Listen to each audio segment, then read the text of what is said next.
Okay, I think that's our 2 minutes up.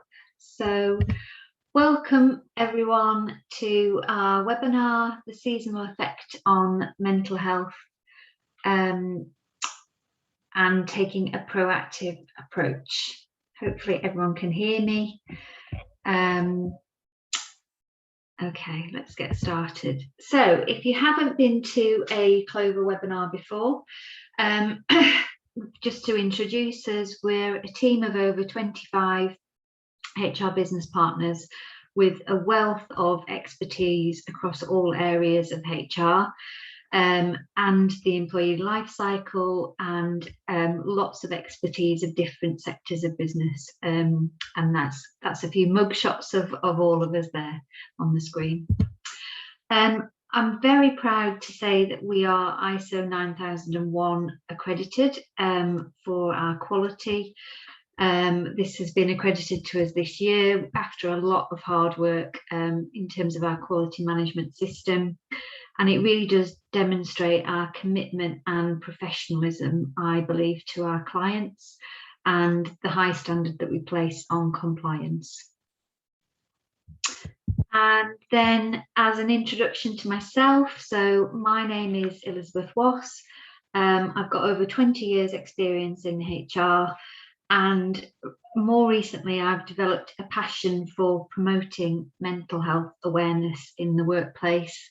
I am a qualified mental health first aider, and unfortunately I have had to use that mental health first aid training within some of the clients that I look after. So it has been very valuable to me to have more training in this area, and it's something I am quite passionate about.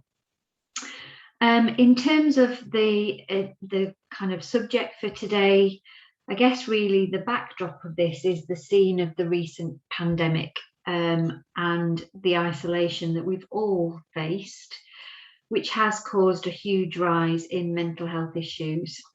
So as an employer, being more aware of mental health conditions like seasonal affective disorder is important, and particularly how to promote a positive environment in relation to mental health in the workplace, I believe is also really important within that climate that we're in today. So in terms of what we're going to cover, just before I go through this, I am just going to start a poll.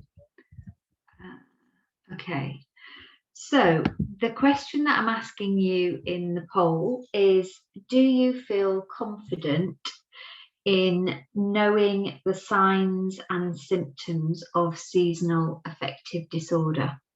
So if you could click on the poll that's on your screen and just give us a feel, because it's really kind of interesting for us to understand the level of knowledge within the audience and how confident people are. So interestingly there, I've got already, and there may be a few more to answer, I've got 67%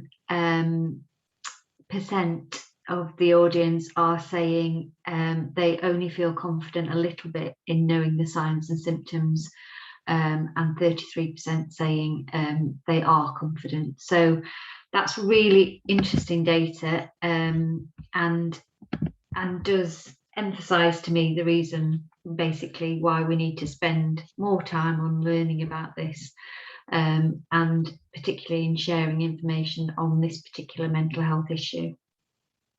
So what I'm going to cover today is on the screen there. So the size of the mental health problem in a post-lockdown world, what seasonal affective disorder is, and what the symptoms are, and the stigma and misconceptions around it, the stress container and how we all deal and manage with stress. I want to talk in detail about promoting wellbeing at work, and particularly in relation to seasonal affective disorder.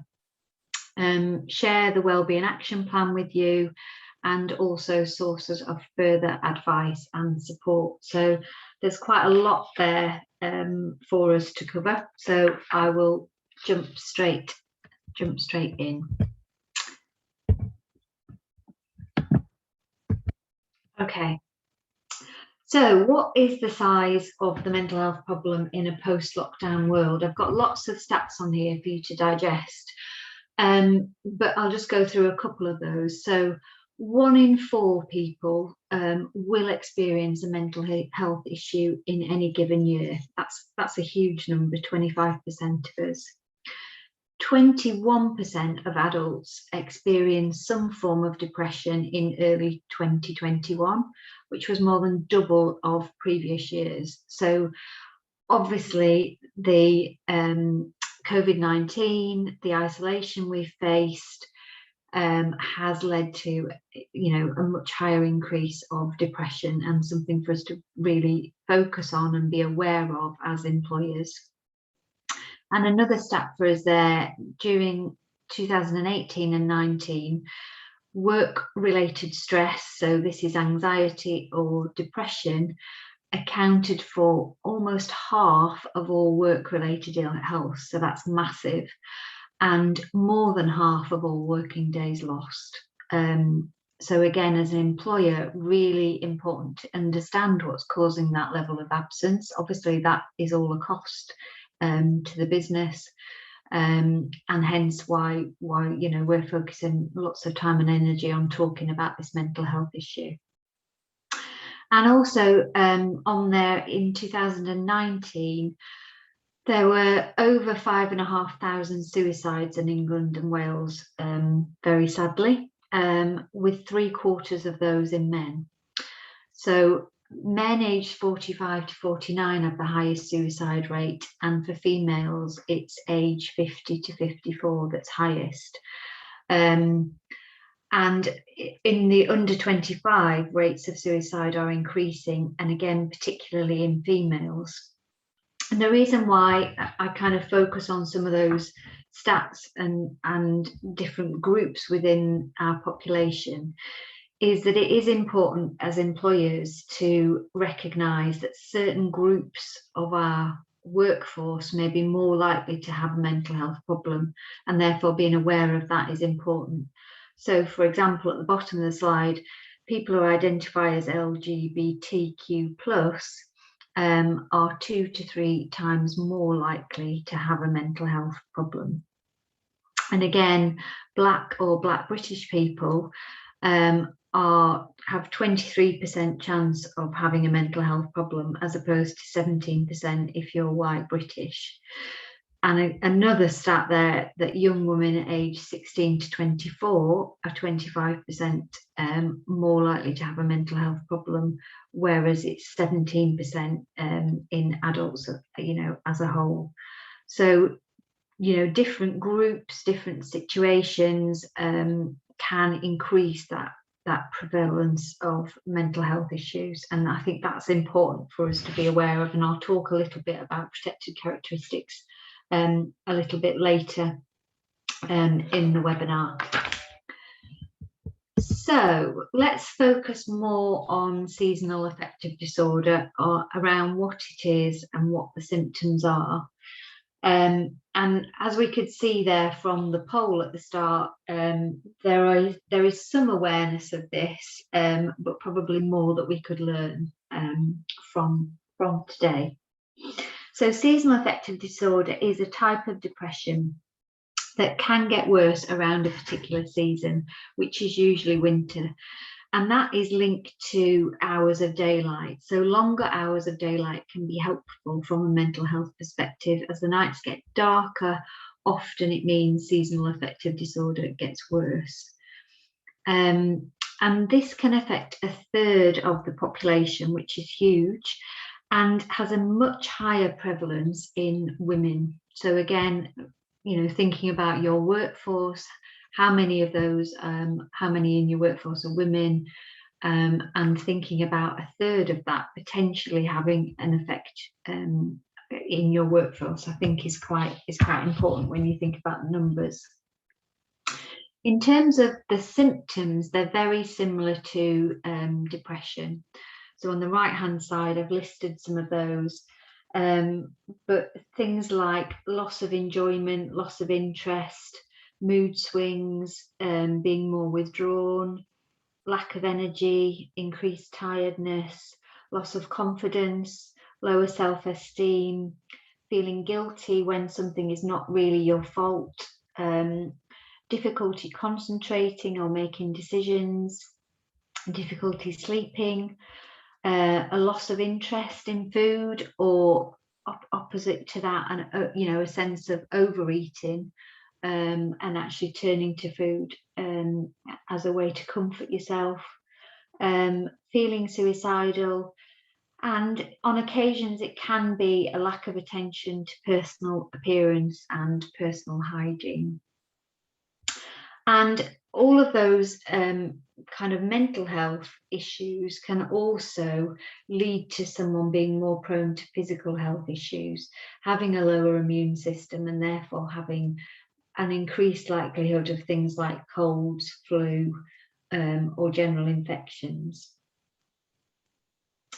And basically, in terms of seasonal affective disorder, it's believed to be caused by a lack of daylight, which stops the hypothalamus part of the brain from working properly.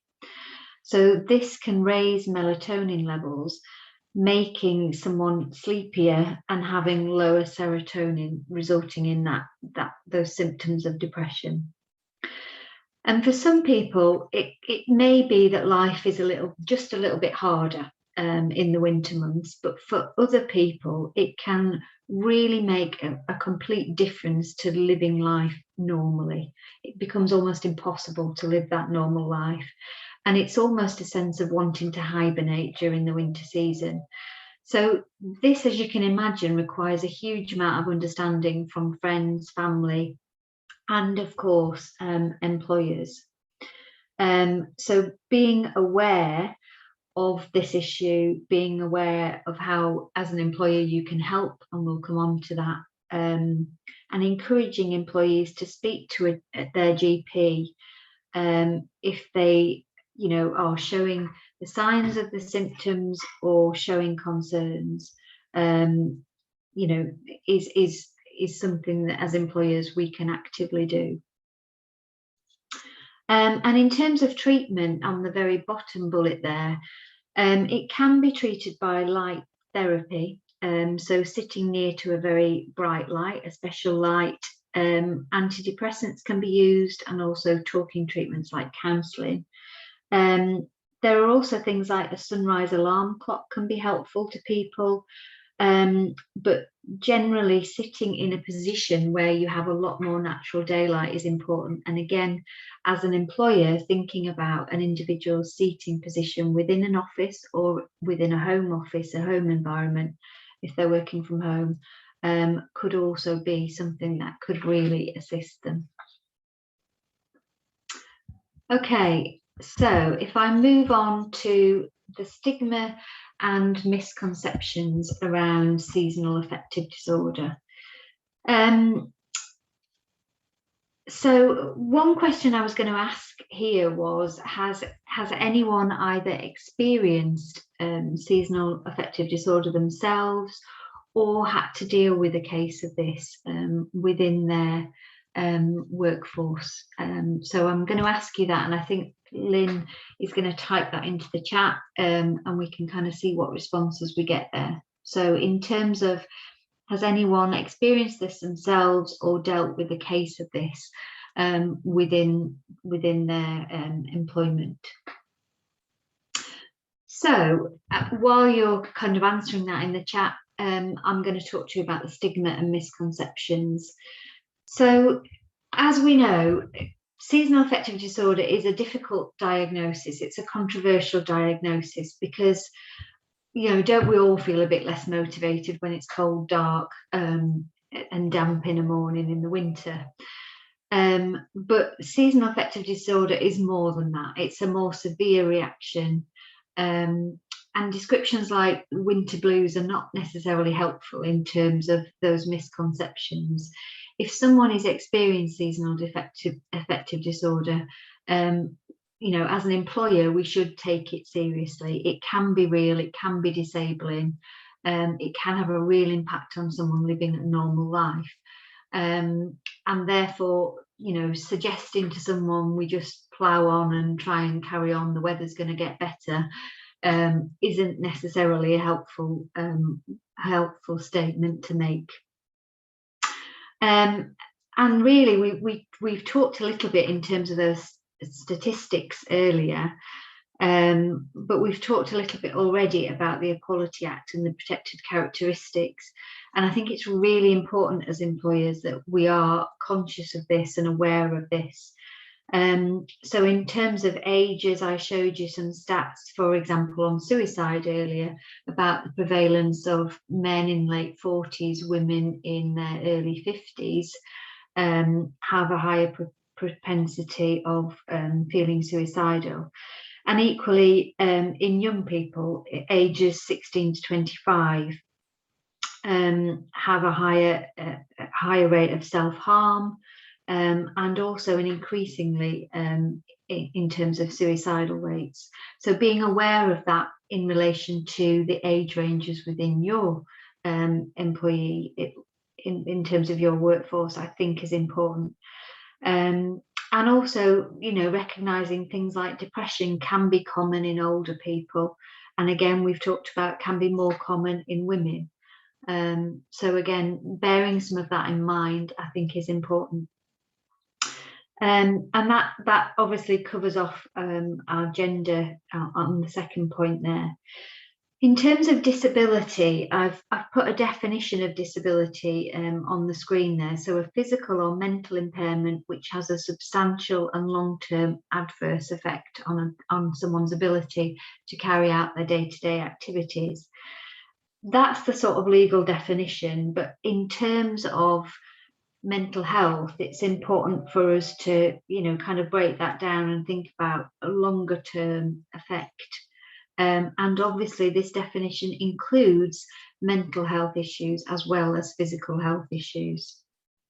And so again, I think it's also important to bear in mind that someone with a longer term physical health issue, they then have a higher propensity to you know, develop a mental health issue as well, because they may be restricted in their activities, their physical activities, may be restricted in their movements outside the home, and all of that can then lead to a higher risk of depression. We've also talked a little bit already about race and ethnicity in terms of those stats that we started with. So it's important to recognise that Black and Black British employees have a higher propensity to mental health conditions as well. And I think it's important to think about things like racism, inequality of care, and language difficulties can also make it more difficult for people to access mental health support and help, which, you know, is another barrier for us to consider. And then finally, sexuality. Again, we shared some stats on LGBTQ+, but people in those communities are more likely to experience mental health issues and less likely to seek help.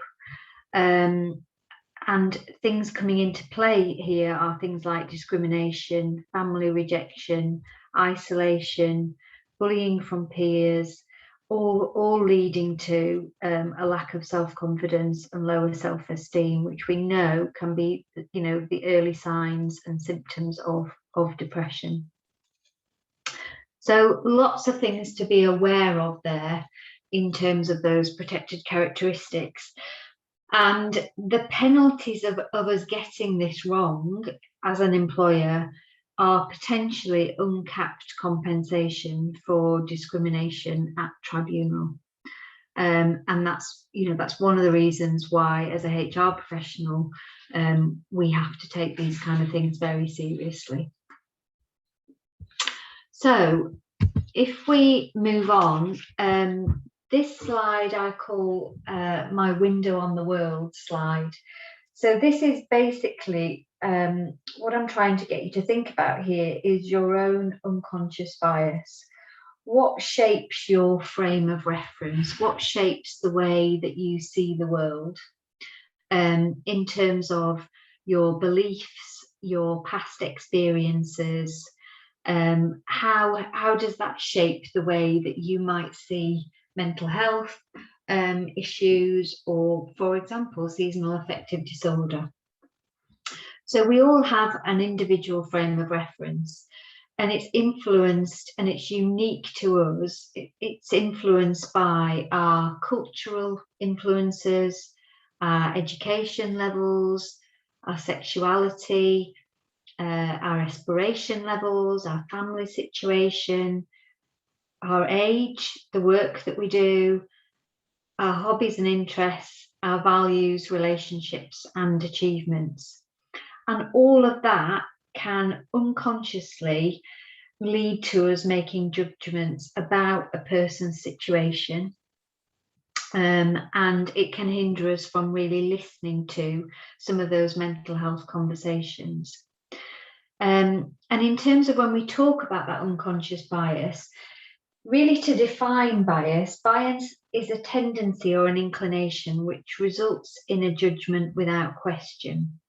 So unconscious bias happens when we're not aware of it. It's not our intent, and we're not in control of it. And this can conflict with our conscious attitude, the way we want to behave, and the way that we intend we behave. So unconscious bias has a purpose to help create meaning out of what we observe, to provide mental shortcuts, and to screen out information so that we can concentrate on what we choose to focus on. But hidden bias, it's difficult for us to change because they are a natural part of our survival mechanisms. So, for example, in prehistoric times, these basic instincts allowed us to make rapid decisions during times of danger. And those basic instincts still exist and can form a bias in the workplace today. So reflecting on what those instincts might be and what our hidden biases may be could lead us to more effective decision making. So I would ask you to think and reflect on your own bias and the context in which, your cultural influences, your upbringing, have shaped the way you see the world, the way that you frame the world. And once you can identify what shapes your frame of reference, I think you can then start to rebalance and set aside some of those biases that might be at play. And in particular, sometimes thinking back on situations where you think a particular bias may have been at play, and rethinking how you could have had that situation or conversation differently, might actually help in terms of trying to put aside some of those biases and how you might handle that situation differently next time. So this slide is really just for you to reflect on personally, and think about that frame of reference and unconscious bias, particularly in relation to mental health, and today in relation to seasonal affective disorder. And then I also wanted to just talk about the stress container, again in relation to your own stress container, but also in relation to recognizing everybody's is different. And again, if we're having a mental health conversation in the workplace, recognizing that people have different levels of stress, different sizes of container, different coping mechanisms, and on a day-to-day basis, all of those factors may be changed and may influence how someone copes with their own stress. So what this container is basically seeing, I don't know if everyone's familiar with this. It'd be helpful perhaps in the poll to show, have you seen this before? Are you aware of your own stress container. But basically, in the top of this container, we've all got day-to-day stresses going in. So money, work-related, family-related, relationships, health, the health of ourselves, but the health within our family and those relationships. And then there will be other stresses as well. And really, this stress container picture is trying to show, the amount of that going into the top. And then also the size of our containers. So some individuals will be able to cope with a huge amount of stress and have a larger container, and we'll deal with that on a day-to-day basis. Other people will not be used to coping with a lot of stress, and therefore will have a much smaller size of container. But problems occur when we've got too much stress going into that container that can cause it to overflow. And also problems occur when there isn't a flow out of this container.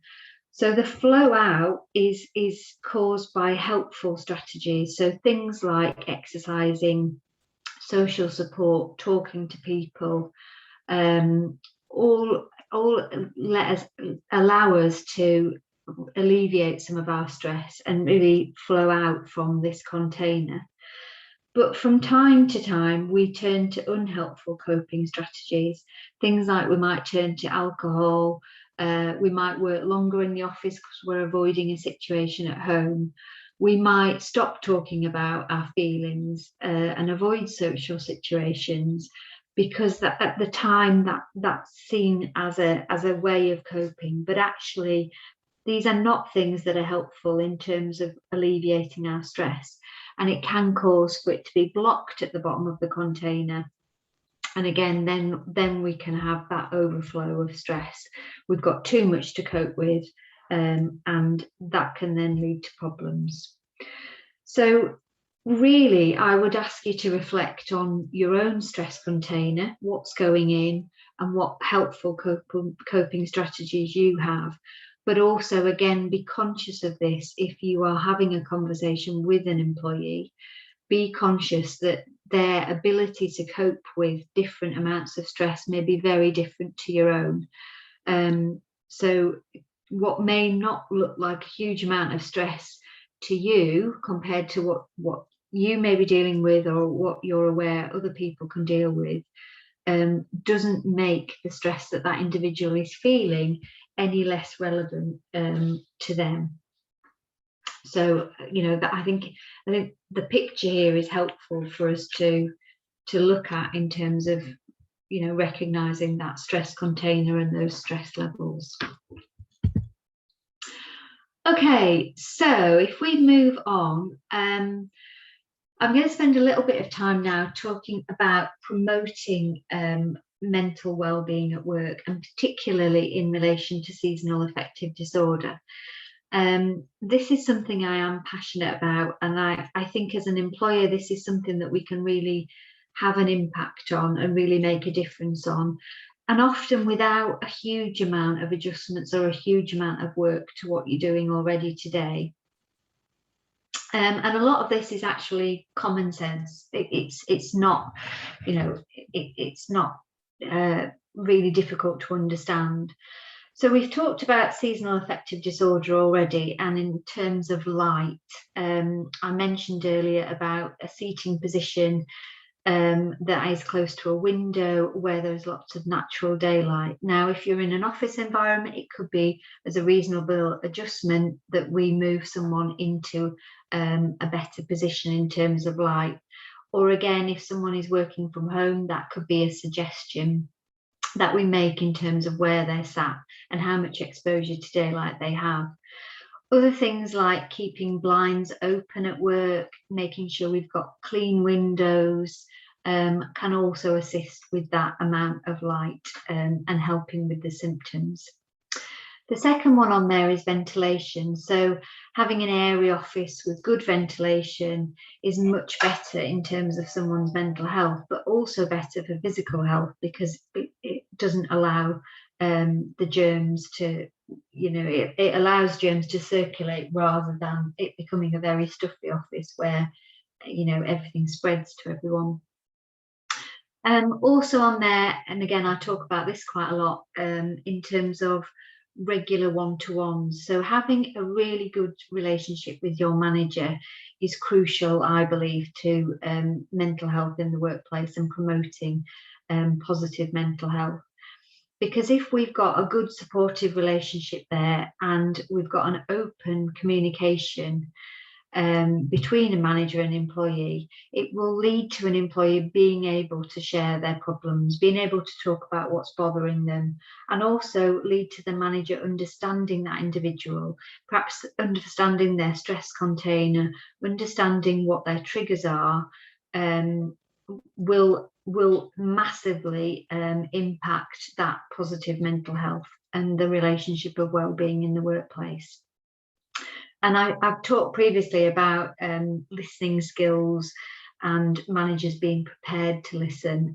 And I think that is massively important if we've got managers on today, in terms of recognising and being prepared to listen in those situations. Also on there is around regular holidays and taking regular breaks. So, as employers, we should encourage our employees to take regular holidays. I know it's been more difficult with the pandemic, and we've had a lot of holidays built up, possibly because of furlough, or just in general because we haven't been able to take holidays abroad. But actually trying to space out those holidays, having some first quarter of the year, some over the summer, some in the autumn and winter months, by spreading it out, encourages that regular break, encourages people not to be burnt out, to have some kind of regular time away from the workplace and actually recoup and get some meaningful breaks. And then the other side of this is actually taking rest breaks during the working day. So thinking about getting outside, having some fresh air at lunchtime. Again, in terms of seasonal affective disorder, thinking about being out in the daylight during those times of break. And just in general, moving away from your desk at break times, walking around different positions, and perhaps having some social time. Even if we're working from home, we can build in some social time there in terms of WhatsApps or FaceTimes, or some catch-ups that might be virtual, but at least it is some kind of social space that you might have done in the office more easily, by having a sandwich, sitting with someone. But actually we can try and make an effort to match that when we're working from home. And I always say this, but leading by example as a manager is really important. If you don't get up and move away from your desk, if you don't show that you're having a lunch break and encouraging in others, then it won't be something that the team feel as able to do. So talking about, 1 o'clock, 2 o'clock, when you've got a meeting after lunch, talking about the fact that you went out for a walk at lunchtime and how that made you feel, and having that break away from your desk actually can then lead to others feeling, yes, I feel able to do that, and it might have a positive effect on me. Flexible working is also important, and obviously we have seen an increase in that flexibility in terms of the workplace because of the pandemic, working from home, perhaps caring for people at home, whether that be children or elderly relatives. And so I think it's important to continue to think about that flexibility. And again, in relation to seasonal affective disorder, it could be that someone finds it harder to get into work early in the morning because of those dark mornings, and actually might need some flexibility in starting a bit later in the morning, and perhaps working later in the afternoon. It might be a reasonable adjustment to consider that they may have a higher absence level during the winter months. And it might be that if there is a lot of absence, you want to consider an occupational health referral to understand their personal symptoms and triggers, and what you could do in terms of reasonable adjustments for someone who, if you are seeing that level of absence. It also might be easier for someone to temporarily work from home if they're suffering from seasonal affective disorder, because it may be that, working from home, often you don't have that commute time to think about. You can get up, do what you need to do, and then be on the computer and actually have got up later in the morning. So that could be something, again, in terms of flexibility, that you think about. Having an autonomy over your own workload is important in terms of mental health. So understanding what you need to do, being clear on what the requirements of your role are, but also being allowed to plan your own working day and how that fits best for you, and having an autonomy and measuring outputs rather than necessarily the inputs of time can be important. Diet and exercise obviously are massively important in terms of mental health. And as an employer, there are things we can do around this. So we can promote healthy eating through campaigns, in the workplace, through healthy eating. Some employers offer free fruit. And again, in the winter months, that can increase vitamin D. And help increase, give us a better immune system. And also just thinking about, promoting recipes, healthy eating clubs, those sorts of things. It could be you've naturally got someone interested in this area and they could just promote some of this and talk more about it, which could be helpful. Also, sleep hygiene is on there.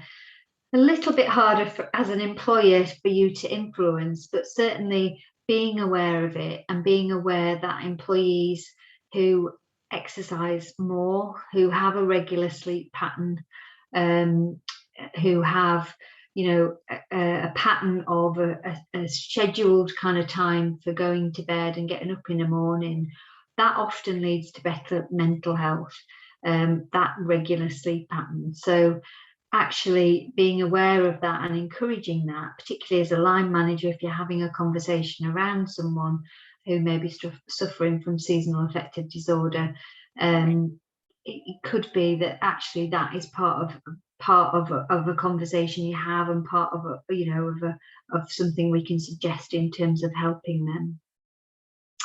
I've got keep learning on here, because in terms of just general mental health, this is important to give ourselves a sense of achievement and a confidence boost. So it could be reviving an old interest, it could be signing up to an online course, it could be taking on a new responsibility at work, trying something new at work, or it could be completely non-work related, decorating the house, fixing your bike, even just trying a new recipe. But all of those things can give us that sense of achievement, however big or small that is, and can actually help our mental health and create that more positive mental health environment. Just finally on this slide then, EAP. Again, I don't know if you already have an employee assistance program. If you have one already, do you promote the use of it? Because often they can sit in the background and not be used, and people not necessarily aware of it. If you don't have one, basically an employee assistance program can be a sort of 24-hour helpline, a source for employees of a way to get advice very quickly and easily on things like financial assistance, legal, counselling. It can be a helpline, but it can also help in terms of mental health and well-being. And if you don't have an employee assistance program and it's something you're interested in, Clover can help with this. Also on there then, wellbeing monitoring tools. You may or may not be aware there's lots of tools available on the market now to support employees with their mental health and to monitor it. So there are tools like Luminum is one, for example, where employees can fill out a very short questionnaire on a regular monthly basis, and then it can provide tailored information back to that employee in terms of mental health monitoring. So what might be what might be their issues on a monthly basis, and some general tips and help in terms of how they could improve in that particular area. And then as an employer, you can get a report that is anonymized, but you can see where some of those trends are. Is there a particular trend about unhealthy eating in your particular workforce, and therefore what could we do to tackle that? Is there a particular issue about long hours and feeling overworked with your employees? So the questionnaire can actually give some quite useful insights back to a senior management team, and then lead to you thinking about what kind of tools and strategies could we do that are particularly focused for our workplace. And then I talk about this a lot in terms of mental health, but having mental health champions or first aiders, and having your managers trained in promoting positive mental health, but also knowing how to have a conversation around someone struggling with their mental health, are also things that I would strongly recommend and promote within the workplace, however big or small your workplace is. And if you did want more detail about those things, and some support from Clover, again, those are things that we can help you with.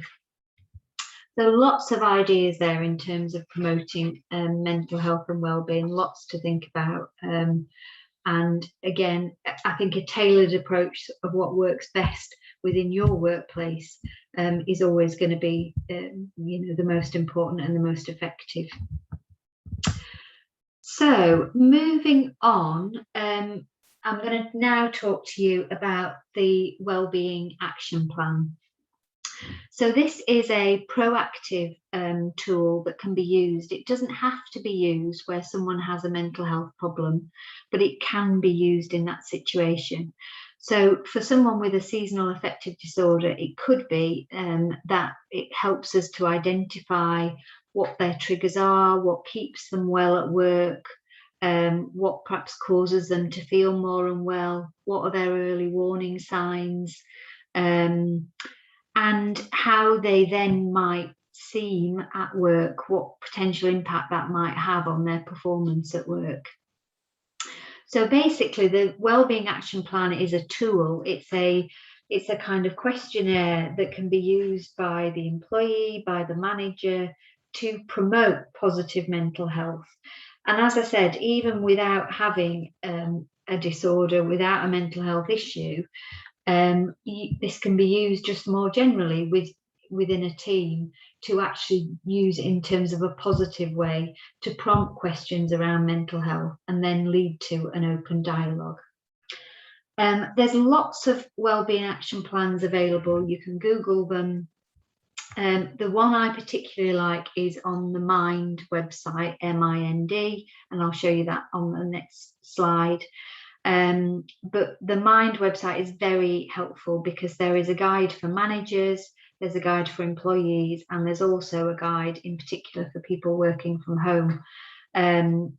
All of those are designed to support employees and managers, and in particular around mental health and well-being.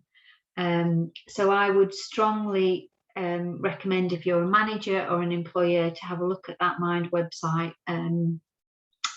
Put in Wellbeing Action Plan and Mind, and it will come straight up on your search.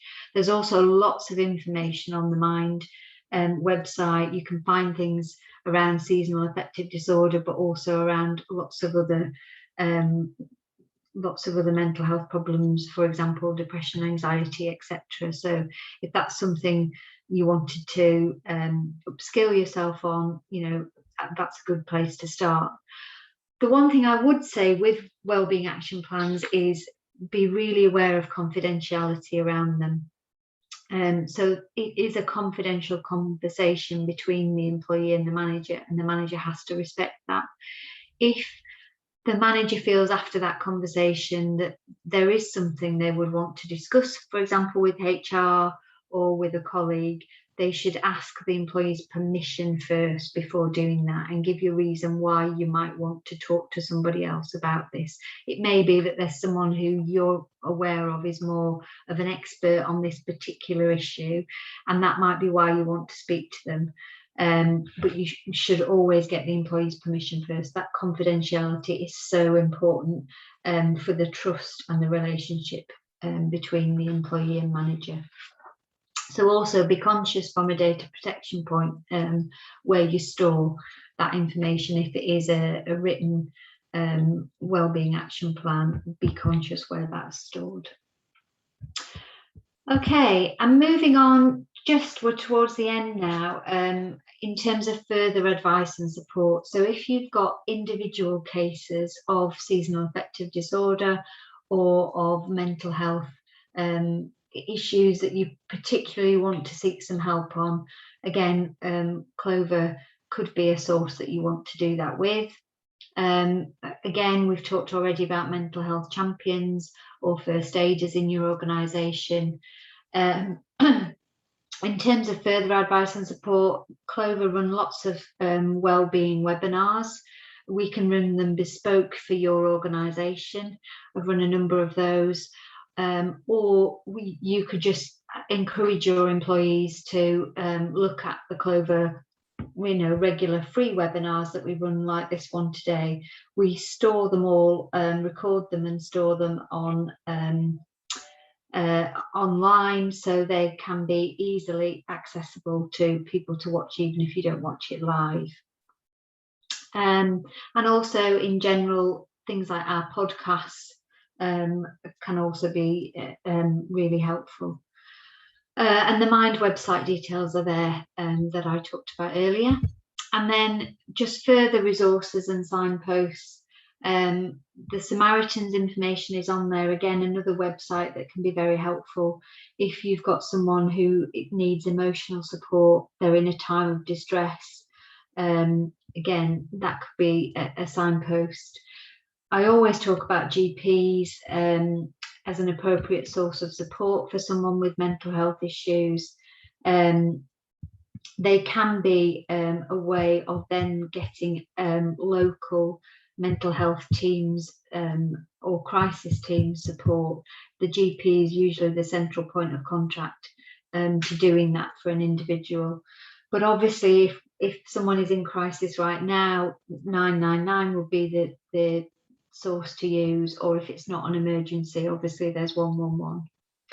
And then there are lots of specific websites depending on the particular mental health area. And again, I've got lots of those sources of support as a mental health first aider. We're signposted to lots of those. But equally, Google searches can find lots of these. So if you're having a conversation with an employee in a particular area and want to know a little bit more yourself, there is lots of support out there in terms of websites and information. And again, Mind is a very good source in general for employers and employees on lots of these areas. So just to summarise what we've talked about then today, we've talked about mental health issues as being on the increase across all parts of society, but then also a higher prevalence in certain groups within society. We've talked about what seasonal affective disorder is and the symptoms to look out for. We have talked about mental health concerns and the stigma attached to them in general, but also attached to seasonal affective disorder, and being aware of our unconscious bias, being aware of discrimination and the protected characteristics as an employer, and any reasonable adjustments and flexibility that you might need to show. We talked about that window on the world and our frame of reference, and being more conscious of your own personal internal biases and how that could affect discussions around mental health that you have. We've talked about the stress container and how we're all living and dealing with stress on a day-to-day basis, and helpful coping strategies, that might help us in terms of dealing with that amount of stress that's going into our container at the top. We've also talked about positive ways to promote mental health and well-being at work, and we've talked about that in particular in relation to seasonal affective disorder. We've talked about the Wellbeing Action Plan and structuring a conversation around mental health in terms of those wellbeing action plans. And as a final point, remember, you don't have to be an expert on every single mental health condition. There are lots of signposts and sources of support and people that can help either you in supporting someone or in terms of the support that you're offering to somebody else. So that brings us to the end of our session today. I hope you've enjoyed it, and I thank you very much for attending. I'm just going to have a look at the chat now, and I think Lynn has been monitoring this for me in terms of feedback that you've given in terms of some of those questions. So one of the questions asked there was, has anyone experienced seasonal affective disorder themselves or know of someone who has experienced it? And some other questions in there in terms of, has anyone seen the stress container before? Have you reflected on your own stress levels? And we've got a comment in there around individuals using exercise and feeling frustrated when they haven't exercised. And yes, I think I would completely agree with that. I think sometimes when we have a really busy day or a really busy week, sorry, that's my dog barking, we don't exercise as much, and we can actually feel the difference that can mean, that can create in terms of our mental health and well-being. So I think it is important to consider that and to think about that, and it's good to see people reflecting on that already. Is there any other questions, any other comments for today? Please pop them in the chat, but also my email address is on the slide there, so if you have got any feedback you want to give or any other comments, you can do that on my email address as well. Elizabeth, just great webinar. I just wanted to point out, certainly from my point of view, working with clients, yoga and meditation has increased in the workplace, and that's always quite a useful one where clients are bringing it into the workplace. And I obviously ran some mental health workshops within workplaces, and something I've noticed is it's not just the manager's responsibility, it is all employees, and I think that's useful to note, really. We can all help as people, not just managers. So the more aware we are of this subject, the better. And certainly employers have noticed a difference in employers' attitudes towards mental health, which is very positive, and that they're starting to acknowledge it and be more aware of it and put things in place, as you've rightly said. So thank you for that. It's really, really useful. Thanks, Lynn. Those are really helpful comments and feedback there. Brilliant, thank you. So I am conscious of time. It's 5 to 12. I would encourage you all to have a lunch break soon, either now or soon. Get away from your desk, get away from your screens. You've been sat here for an hour. Think about your own mental health and well-being as well. But thank you very much for attending. Thank you for those feedback and comments in the chat, and for answering the poll. And yeah, just thank you everyone for attending, and that will bring us to the end of the session today.